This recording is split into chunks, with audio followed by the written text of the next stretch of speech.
Boa tarde a todos, companheiros, amigos, irmãs. Vamos dar prosseguimento aos nossos estudos ainda. Estamos no livro de Joana de Ângeles, Vida, Desafios e Soluções. Entraremos hoje no 7º capítulo.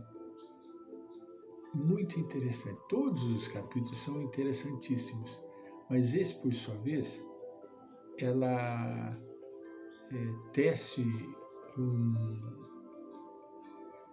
faz um tecido basicamente em cima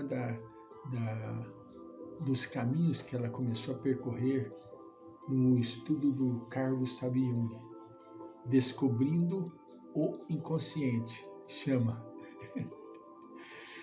Fantástico. Ela, por sua vez, nesse trilho da psicologia, ela viajou maravilhosamente bem. Vamos ouvir um pouquinho a melodia e darmos início então ao nosso estudo da tarde.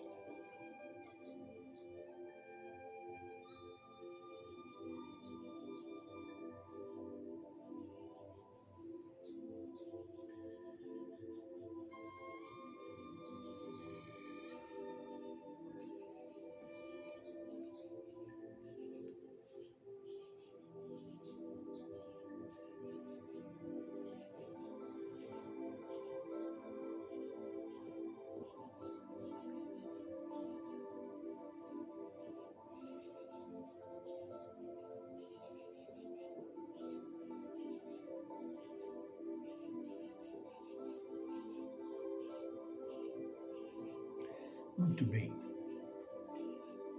Descobrindo o inconsciente.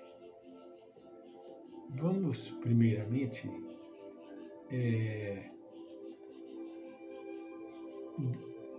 ler o que Jung nos diz a respeito do inconsciente, a concepção do Jung, né? O inconsciente, na concepção junguiana, são camadas da psique humana. O inconsciente é um conceito fundamental para entender a psique. Acreditava Jung que a fixação de limites no campo da consciência humana é impossível. Para Jung, a consciência atinge apenas uma parte do que chamamos de universo desconhecido, que inclui o inconsciente. Ele diz que o inconsciente é uma força criativa.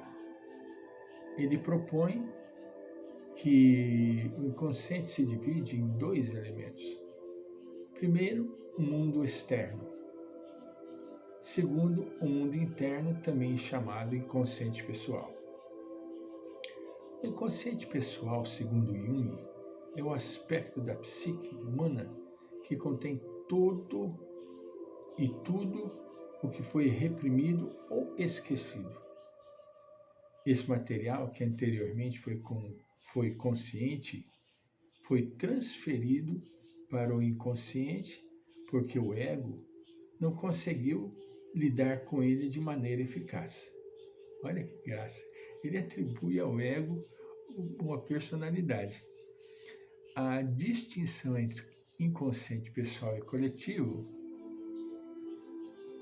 é a seguinte: inconsciente pessoal funciona como um reservatório de conteúdos que foram conscientes, mas foram reprimidos ou esquecidos.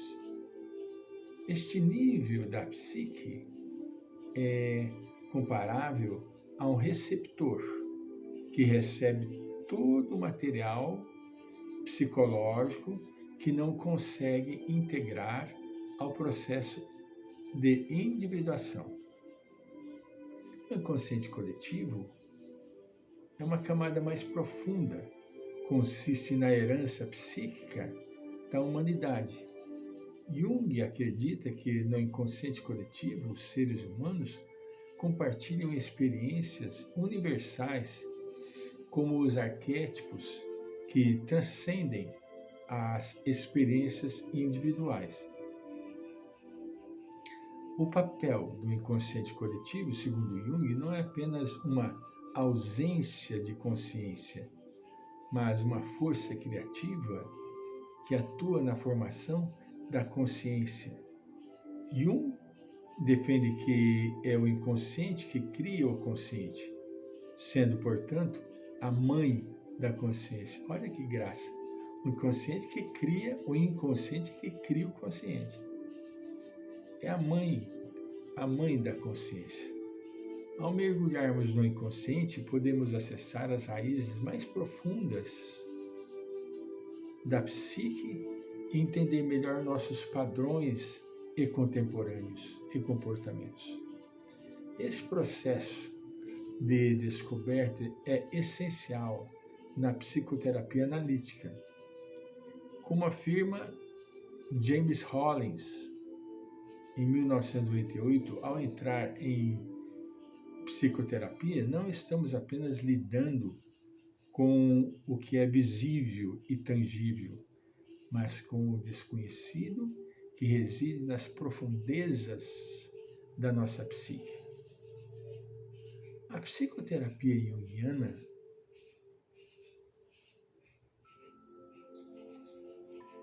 visa explorar as camadas mais profundas da psique, desvendando os mistérios da mente humana. Aponta que os conteúdos originários do inconsciente, quando retornam ao campo da consciência, podem esclarecer as relações neuróticas que mantemos com o mundo externo.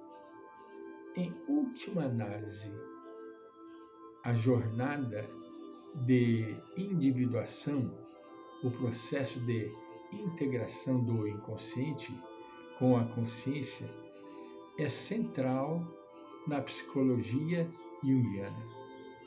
O inconsciente não apenas influencia nossas atitudes, mas também serve como a chave para a nossa transformação e compreensão do mundo. Jung, na sua época, ele transcendeu. Por quê? Porque ele teve a coragem de partir para um lado da psicologia que até então estava completamente esquecido, que é essa parte transcendental. O inconsciente, ele tranquilamente, principalmente tratando-se do inconsciente coletivo, ele lida com toda a história da criatura humana, as suas vidas passadas, a história no sentido, significado da palavra, a história da humanidade, especificamente da criatura em que está sendo analisada. Nós somos espíritos eternos. Fica assim de bom tamanho para nós que estudamos a doutrina espírita falarmos deste enfoque junguiano, porque ele não podia citar, como nós citamos aqui no nosso vídeo, as vidas passadas.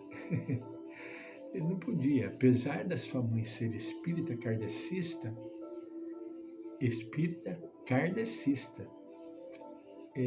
é claro que na época Jung não podia fazer uso dos recursos que sua mãe tinha como conhecimento.